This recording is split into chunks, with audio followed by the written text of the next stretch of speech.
At Richmond International Raceway, Matt Kenseth has just passed Jeremy Mayfield off turn 2 because Mayfield is slowing down for a green flag pit stop.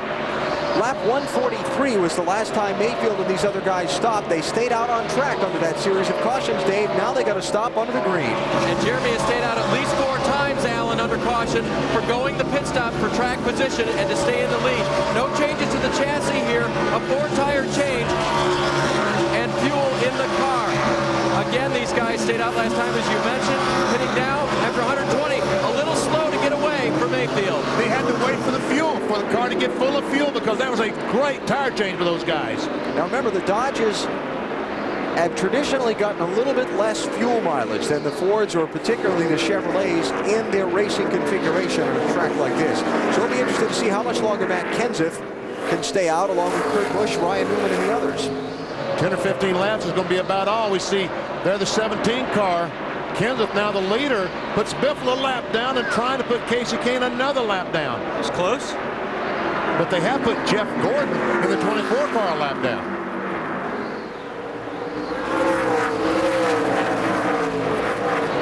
Matt Kenseth hasn't won since the 3rd race of the season back in Las Vegas in March.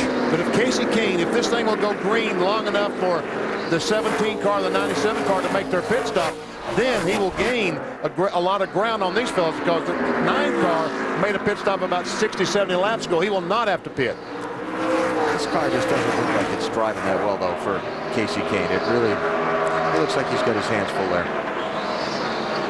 The first micro-power shaving system from Gillette is the new M3 Power, the new power behind the Gillette Young Guns. How many will make the chase is my question. That's where they run tonight.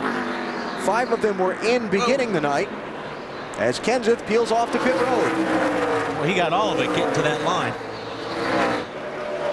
Lap 269, now 270 as Kenseth crosses the start-finish line on pit road. Marty? I think it was actually a little bit better at the end of that run than Matt expected. A little bit tight coming off of the corners. They got a half turn of reds in the right rear, trying to loosen up the 17 car of Matt Kenseth. The car was stalled when he came to pit road, and also the rubber underneath the left rear is on fire for the 17. Matt said the car very good, especially at the end of the run. 4 tires, a little bit longer of a stop than I think the 17 bunch wanted. And Wally, that's one reason he got so much getting on pit road. He was out of fuel. He's got the jack. Did they leave the wrench in the car? Oh, man, what a mistake. That just cost him. He'll have to come back for that. Man, oh man. See, that's what we talked about. These crew guys are... Get the wrench out of there. Let's go here. A lot of pressure right now, these crew guys. And that's a mistake that may have cost him the win. Had a very, very fast race car, and I don't know that they can overcome this. So Kenseth back down pit road at 40 miles an hour to the attention of his crew. Get the wrench, and off he goes. But he's going to lose a lot of time. Kurt Busch on pit road. Bobby Labonte on pit road. Ryan Newman's the leader. Marty? Car starting to get too tight for Kurt Busch. They make the track bar adjustment that you see, actually the wedge adjustment that you see on the right side of the 97 car, especially at the end of that run. That's why he lost all the track position. 3 stalls in front of him. Bobby Labonte, the car very good. They're going halfway back to where they were before. Car a little bit tight at the end of that run.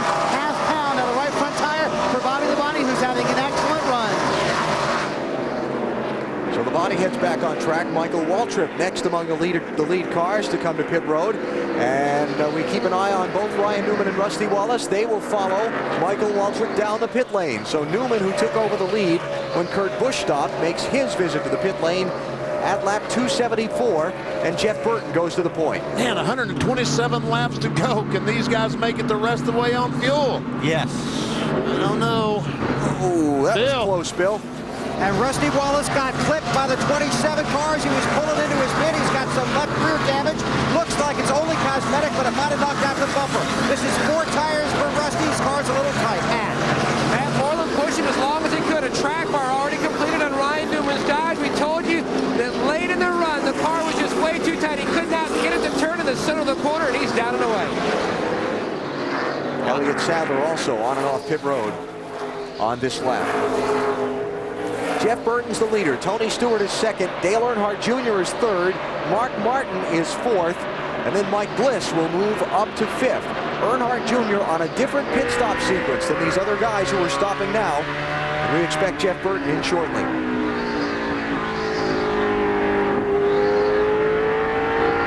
We're running on board with Jeff Burton. There he goes.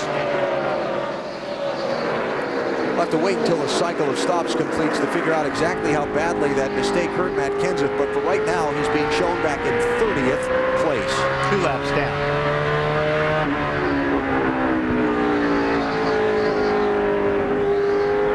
Here comes Stewart.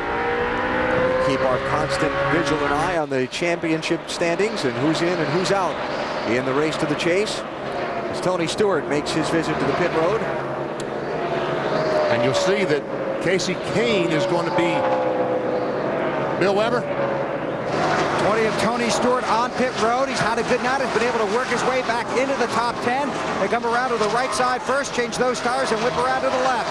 No chassis adjustments, it doesn't appear, so it's a 4-tire change in fuel for Tony Stewart with 279 laps on the board here at Richmond. What, 5 years ago tonight, right here at this track. Had some trouble getting away from his pit stall, it looked like. And Chuck White has some trouble with the jack on the right side. Cost him a second or so. So Tony across the pit speed exit line and begins to accelerate on the apron of the racetrack.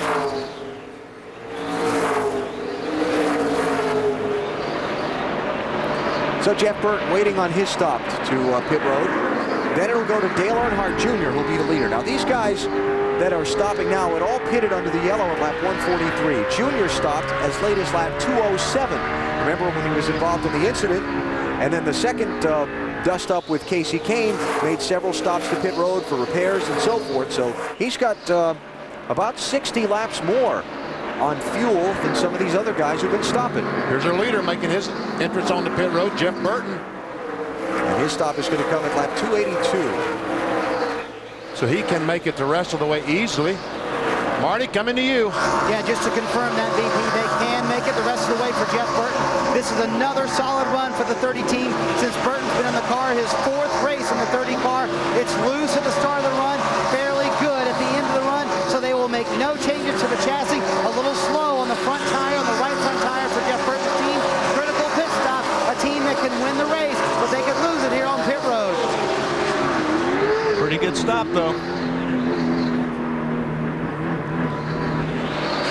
That puts Earnhardt Jr.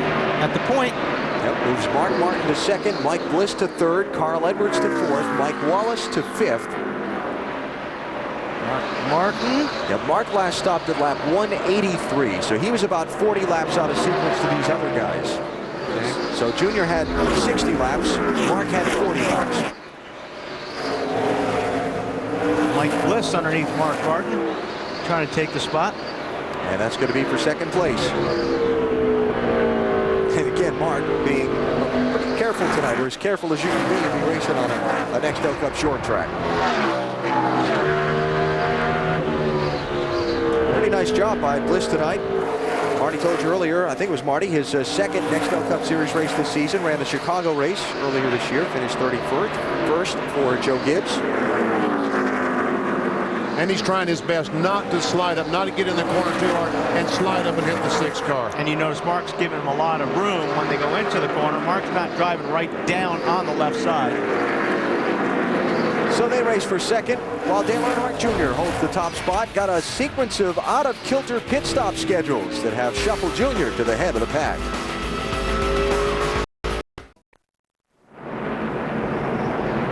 Caution flag has just come out here at Richmond International Raceway, and this makes things really interesting. Boy, does it ever. Yellow flag for contact between Dale Jarrett and Jimmy Spencer that sent Spencer's 4-car around. Looks like Spencer was just trying to get down underneath the 22 car of Wimmer, and Dale Jarrett was right there. Well, let's see what Junior sees from the Budweiser car. Yeah, there we see it. In front of you. Dale Jarrett bounced off the wall. Very good. Now, Jimmy Spencer got going. The leader, Dale Earnhardt Jr., had passed him before he resumed speed, and so he is being black flagged for passing the pace car to catch back up to the end of the field. Jimmy was dragging something underneath there. Dragging something. I saw some sparks. And so Jimmy is going to be held a lap to be put back 1 lap down, and then be held a lap as a penalty for not stopping on the racetrack when instructed, etc. Pit stops under the caution flag. With 106 laps to go, Dale Jr. comes in. Mark Martin is in. Guys who had not yet pitted under the green flag, and a few who had. Dave? Kevin Harvick gives up 8th place. The car was loose into the corner, loose off the corner. They'll make a track bar adjustment to this car. 4 tires and fuel for Harvick. Marty? Dave, Jamie McMurray, very, very loose. They're going to make 3 air pressure adjustments, a pound out of both rear tires for more forward grip, and also a pound in the right front tire for McMurray. Bill? Mark Martin on his way. Traffic with the 99. He clears him. It was 4 tires and a chassis adjustment to loosen him up. Mark's just a little too tight. Matt? Bill, service already complete on Dale Earnhardt's beaten and battered Chevrolet. He says it's loose on entry, a little snug to the center, and I like it a lot. Don't change a thing. Boy, this caution flag has really changed the look of the lead group in this race. I guess so. Boy, Jeremy Mayfield was out of the top 10. He was out of the chase for NASCAR Nextel Cup, but it looks to me like he's back in it now. He's right behind Junior. Mayfield stopped under the greenback at lap 264. I'm just looking back at guys who were already stopped under the green and where they've played out. And frankly, I'm going to need a minute to sort this out. So let's take a break here. Good idea. And let me regroup. I'll explain it all to you when we come back to Richmond on TNT.